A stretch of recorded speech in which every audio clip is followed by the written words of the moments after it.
there's a report now out tonight on BuzzFeed that I have not heard it, it includes an audio clip of what appears to be you on Howard Stern talking on the radio on September 11th, 2002. He asked you, are you for invading Iraq? You said, yeah, I guess so. You know, I wish the first time it was done correctly.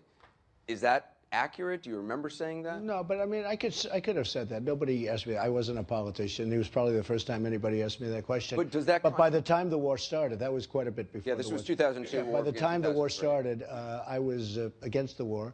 And there are articles, I mean, there are headlines in 2003, 2004 that I was totally against the war. And actually, a couple of people in your world, in terms of the pundits, said, you know, there's definite proof in 2003, 2004, Trump was against it. Well, 2004, there's a Reuters article which you pointed to a lot, and there were a couple of comments you made, I think, at a Vanity Fair party, and one other comment. Those were, I think, a couple of weeks after the war began. Which is okay. A lot of people said, you know, it was so early that even if it was a little bit after the war, I mean, he was totally against the war. I was very much against it. That was probably the first time I was ever even asked about the war.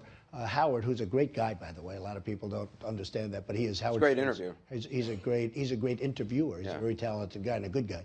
But that was probably the first time. I don't remember that, but it was probably the first time I was asked about it. Okay. Again, I haven't heard of it, but you may have said this. Yeah, I may have. When you're in the private sector, you know, you get asked things, and you know, you're not a politician.